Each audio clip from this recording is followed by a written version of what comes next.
Good afternoon, AFC Bournemouth fans. Hope you're well. 24 hours have passed since yesterday's defeat at the Emirates, where we went down 1-0 to a solitary David Luiz header.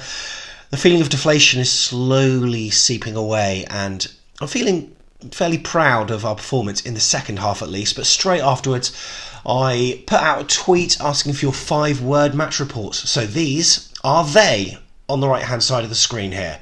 Nathan Nichols, a game of two halves. Jack Russell played very well second half. Yeah, was it 3 o'clock kickoff? It might as well have been. LCFC Boyer, Leicester, sign Ryan Fraser, please. You're invading our timeline again, saying stuff like that. Go away. Only kidding. Nice to have you on board. Steve Butler didn't turn up first half. Paul Kenwood, yet another points opportunity missed. Paul, I feel the same, and I look back at certain matches this season, West Ham, Sheffield United, and think, what if? We could have been third. Tommy Heffernan's Poodle, first half asleep, second awake. Tony Maycock, when will Dom Solanke shoot? Maybe sometime this season, who knows. Susan, turn up for the first half. Oh, I wish they did. Kevin Anderson, didn't watch, not on TV. Kev, you didn't see it? Maybe you could have called in and listened on your dream phone. Private joke. Tim Spencer watched on a moody stream, Andrew's Life blog. Slightly more than 5 words, mate, but I didn't think we were going to win today, and I was right. You're always right. Phil Lees, showed Arsenal too much respect. Mike, wish I hadn't have bothered. G Burks, get Wee Man on earlier. Agreed. And also a game of two halves. I think we're going to be hearing that narrative a lot as we dissect the game over the next few days. Rob says the same, proverbial game of two halves. Ian Reid, we're 10th in the Premier League. I know. Maybe I shouldn't feel as rubbish right now as I do. There is room for optimism. After 8 games, you'd take that, but I feel as our points tally could be higher. But yeah, looking at the table, can't be bad. And looking at who's beating each other, equally more so. Tom Latcham, same old, albeit less painful. Mark Sinkinson, we always get shit refs. Interesting point. We were saying same old Arsenal always cheating numerous times throughout the game. Seemed to be a few soft yellow cards in there as well. David Luiz seemed to go down very easy. Lucy, my footballing friend who I go to the games with, she said, maybe it's the weight of his hair. At which point I came up with a pun. Maybe he's got a hairline fracture. Yeah, didn't go down well. Tyler Gregory, have to take our chances. Adrian Kelly, Ake gets too much credit. Heads gone, heads gone, heads gone. Drew Burks again. Callum should be scoring those. I know, like at West Ham. Les Fry, first half utter rubbish, second better. AFC Biffa, just hit the fucking thing. Yeah, Algard, 8 games, still not firing.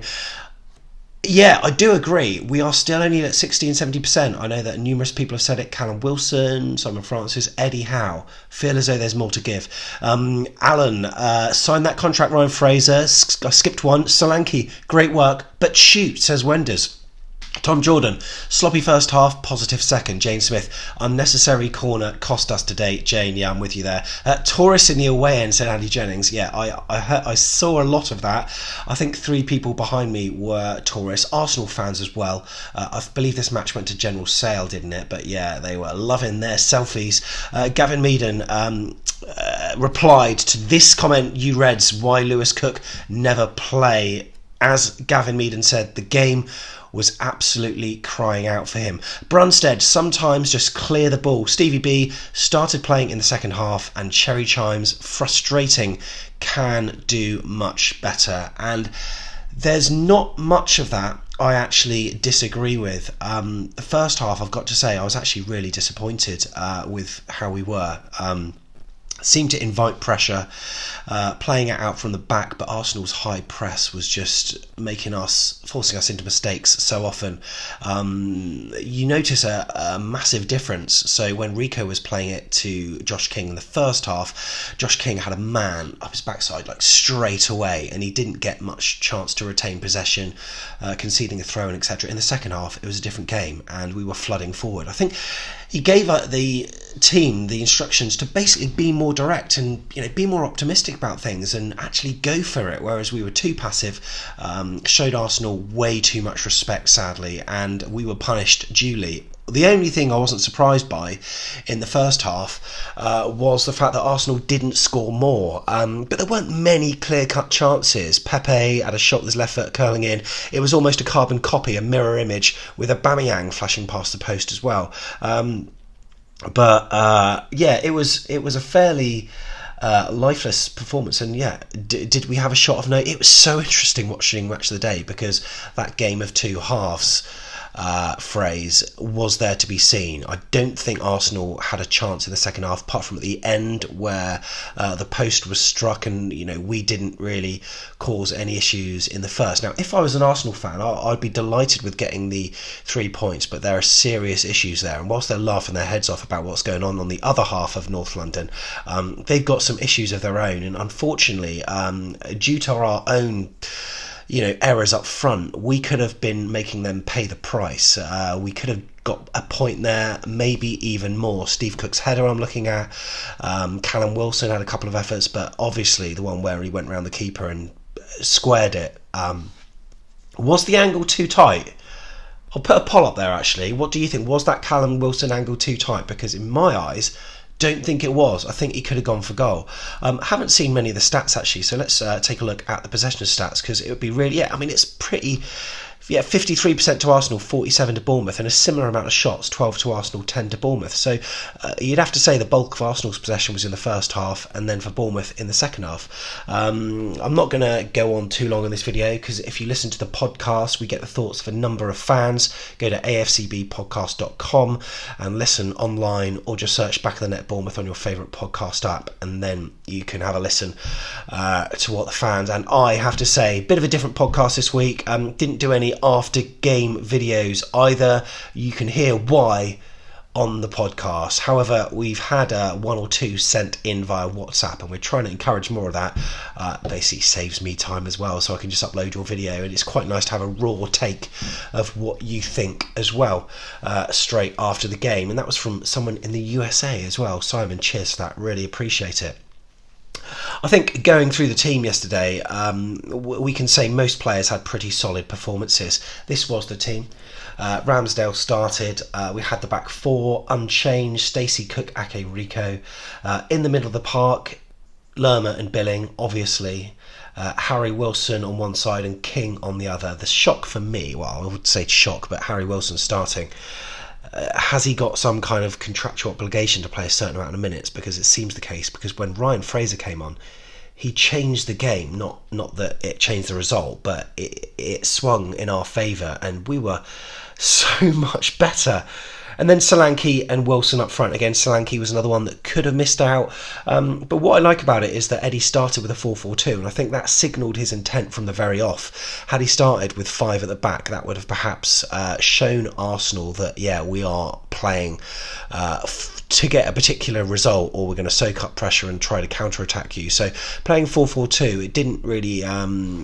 we kept our cards close to our chest, unchanged, and 4-4-2 is a fairly flexible formation. I know there's a little bit of rigidity to it, but if Harry Wilson and Josh King come back, that gives Stacey and Rico the chance to overlap. Now, that wasn't happening at all in the first half. I mean, Harry Wilson was playing very wide, and Stacey was pretty much locked in his right back position, and you could see whenever he got the ball, he'd never had an option in front of him, and always had to come back playing Steve Cook. The pressure would be invited. Cook to Ake, Ake to Rico, back to Ramsdale out of play, or something along those lines. Whereas Harry Wilson stepped in a little bit in the second half, and that enabled Jack Stacey to overlap, and he got forward quite a bit, and that was with Harry Wilson on the pitch, because Harry Wilson, whilst I think he should have come off earlier, he's 77 minutes or so, he did show flashes in the second half. He was better.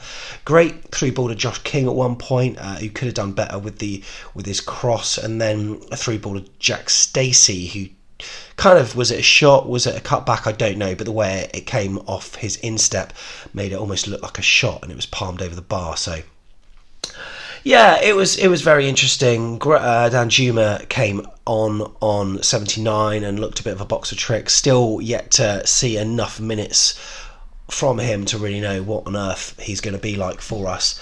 And also Simon Francis came on for Stacey. I mean, while Stacey I don't think was amazing, he was getting forward in advanced positions, and why would you do that? Why would you exchange? I mean, unless Jack Stacey had a little bit of a niggle, then you can understand it. But when you've got Lewis Cook, creative midfielder, and that was the time to overload the midfield for the last 10 minutes or so and try to get a result. If we go and concede and lose 2-0, it doesn't matter.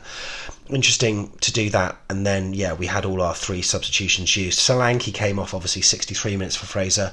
Fraser should have got more game time. I really want him to start because he showed such attacking intent there. I've got to say, Arsenal, I think a draw would have been fair, and sometimes you look at it and say, they shaded it. I'm not sure they did. The stadium, though, oh my god, how poor was it? It's the first time I've been to the Emirates, but the atmosphere was shocking.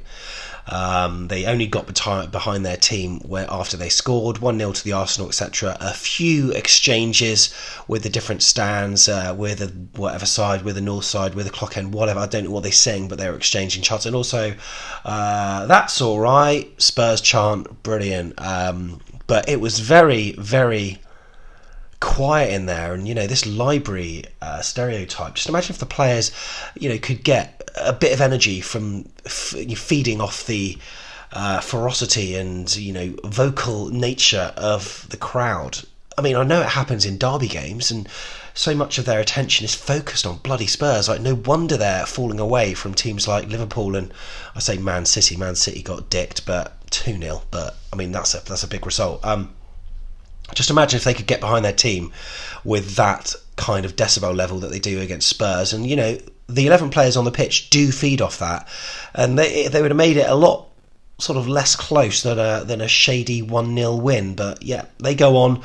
And they've had a relatively good week, I suppose. Draw at Old Trafford, win at home, and then a convincing win in the Europa. So they will probably take that. But, looking at their typical fan channels, still Unai Emery is getting it in the neck. So, very interesting to watch the Arsenal fallout. But we're concentrating on us. Interesting how we're going to go against Norwich. Would love to know what you think in the comments. Let me know. But enjoy this 2-week break. I certainly will, because this video channel, this fans channel is taking its toll. I've got work to do. We'll put out a few videos in the week, of course. We'll have the funnel forecast, and I'm sure we'll have some more content being released. But do remember to listen to the podcast. If it's the first time you've listened, it's not the normal format. Jeff was away, who you saw in one of the previous videos. Sean couldn't do it. Michael couldn't do it. So it's just like, okay, what do I do? Put out a tweet. No one responded. I'm loving this interaction and engagement. I did have a few replies, but it just didn't work out in the end. So I did it solo and did an audio vlog of the day. Kind of worked. But if you want to get involved on the podcast, send me a DM on Twitter, Facebook, or email fans@afcbpodcast.com, because we need to have a pool of people to make this and the video channel work. Otherwise, there's just no point in carrying it on. But thank you very much for watching. Anyway, up the cherries. We're feeling optimistic. Enjoy your 2-week break. See you later.